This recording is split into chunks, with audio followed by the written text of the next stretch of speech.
Assalamualaikum warahmatullahi wabarakatuh, sahabat Tribuners. Kita lanjutkan lagi perbincangan kita di Khazanah Islam edisi spesial Safar.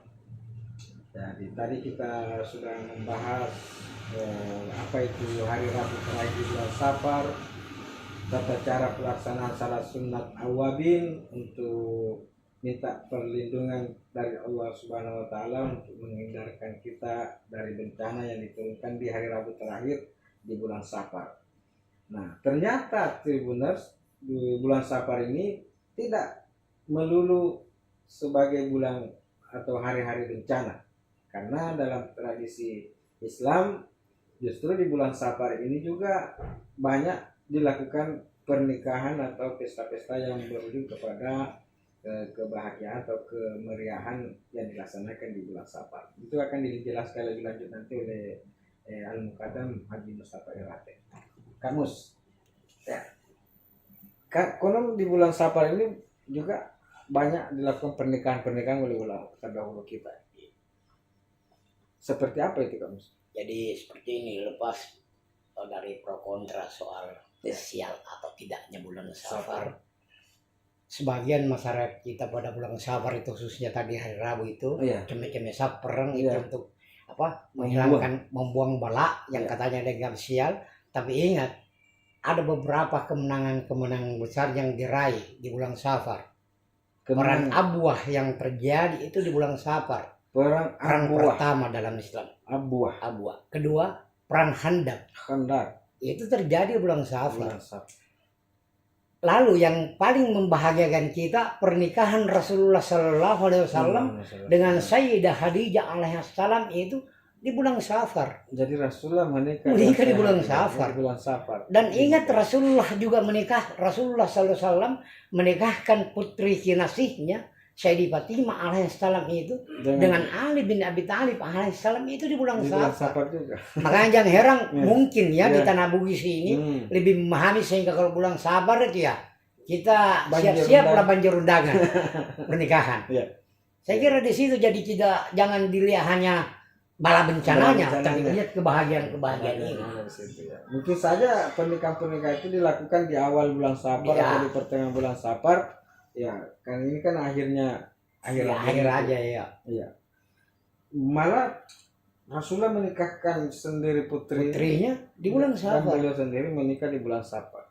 Tapi benarkah Rasulullah juga awalnya kena penyakit tanda kutip itu di bulan Safar ini?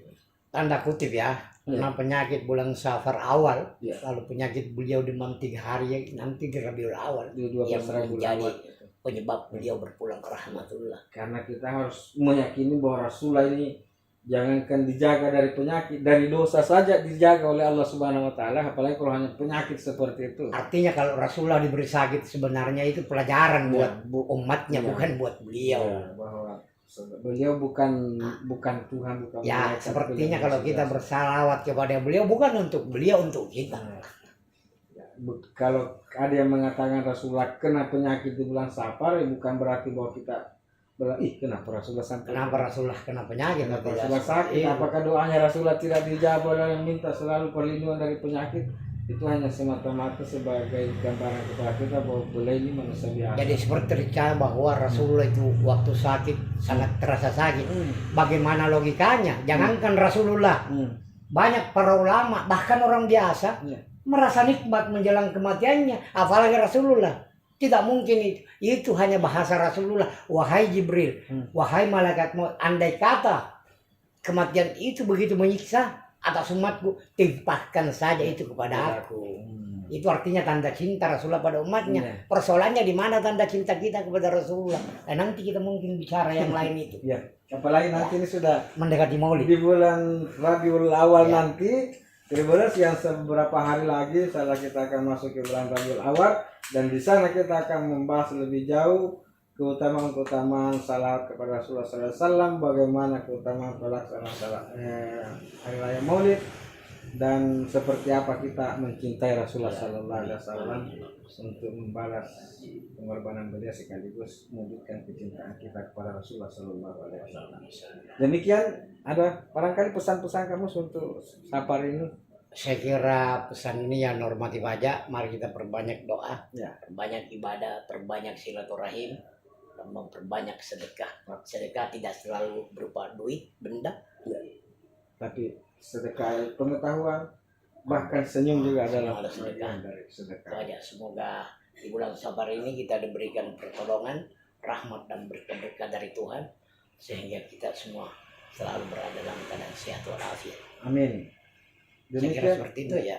Demikian sahabat Tribuners, saya mewakili sahabat semua mengucapkan terima kasih kepada Al-Mukarram Hati Mustafa Yarate, dan kita jumpa kembali dalam Khazanah Islam edisi spesial Rabiul Awal bulan depan.